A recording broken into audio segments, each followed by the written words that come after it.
করেছি এবং নবীর পবিত্র বাণী একখানা হাদিস পাঠ করেছি। এই আয়াত এবং হাদিসকে সামনে রেখে অল্প সময়ের মধ্যে আমার বক্তব্য সৃষ্টি করব। ওয়া তৌফিক ইল্লা বিল্লাহ।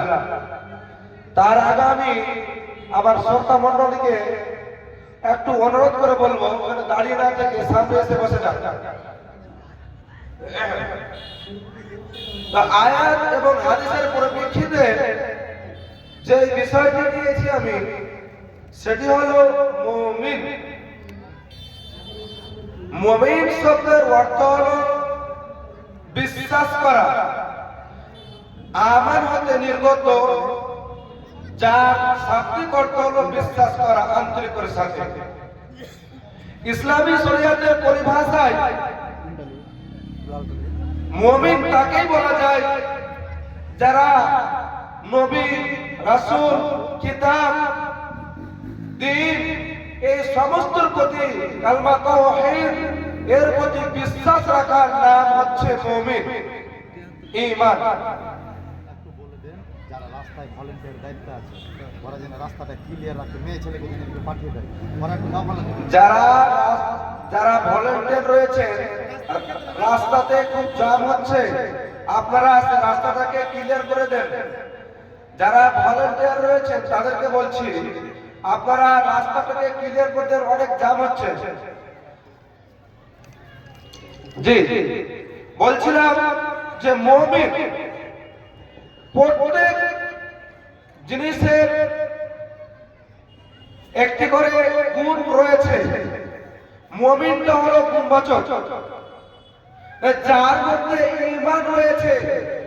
ঈমান নিয়ে আসার পর তার প্রতি আমল করবে এবং সঠিকভাবে আমল করবে, তাকেই মুমিন বলা যাবে।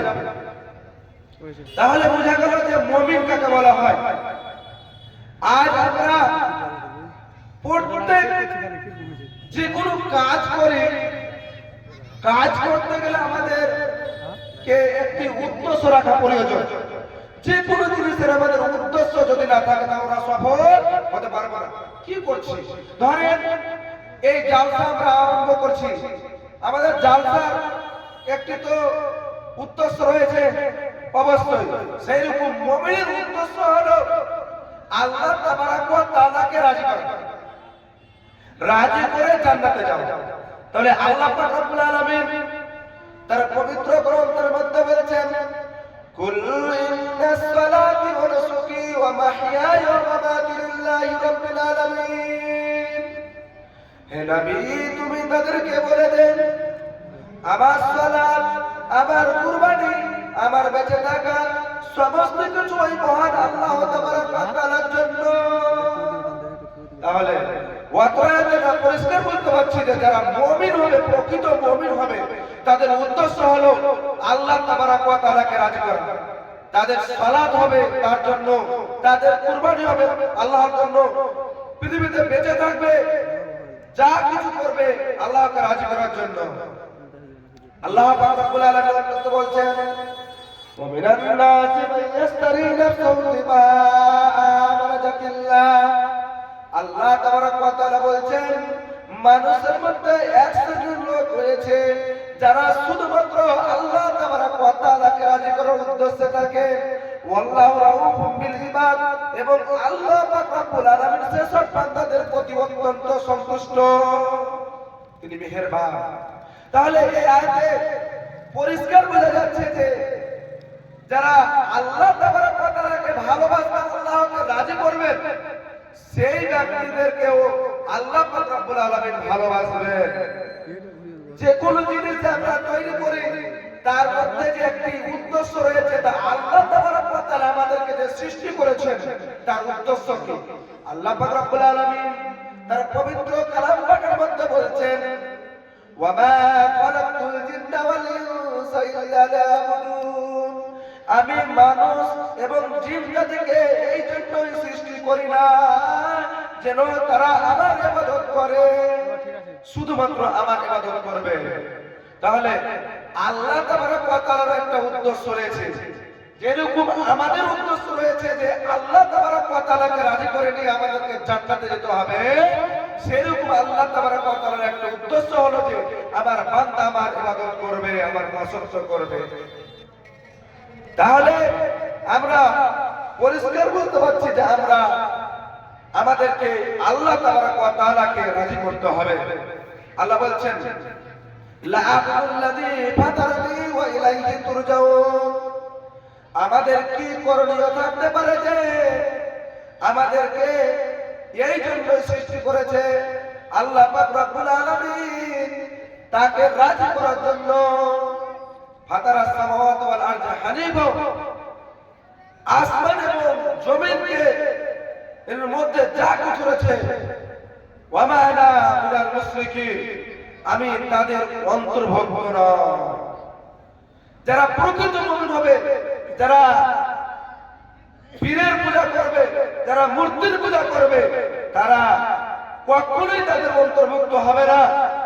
তারা আল্লাহ পাক রব্বুল আলামিনের দিকে যখন এক নিষ্ঠার সাথে যখন দাঁড় হয়ে যাবে, আল্লাহু আকবার বলে যখন সালাতে দাঁড় হয়ে যাবে, সেই তখন কোনো দিকে খেয়াল রাখবে না, শুধুমাত্র আল্লাহকে রাজি করবেন।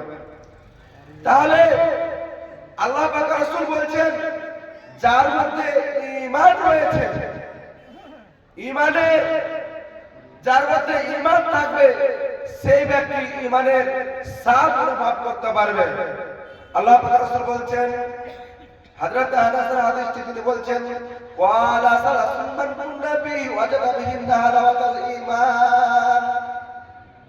যারা প্রকৃত মুমিন হবে তার মধ্যে তিনখানা গুণ থাকতে হবে।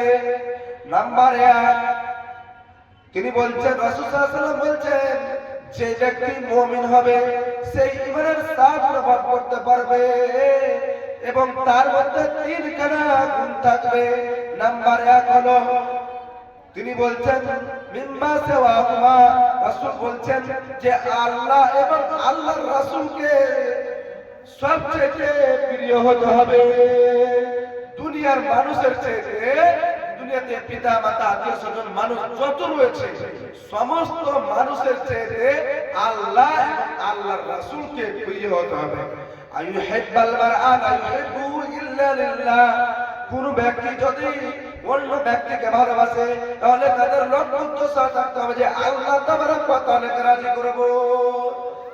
আইয়াকরা আইয়াউদা ফিল কুবরে কামা ইয়াকরাহু আইয়াকদিফা ফিন নার।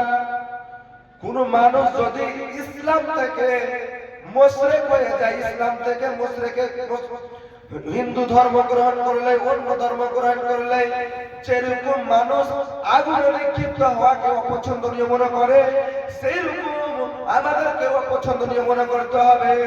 তাহলে যার মধ্যে তিনখানা গুণ থাকবে, সেই ব্যক্তি প্রকৃত মুমিন হতে পারবে।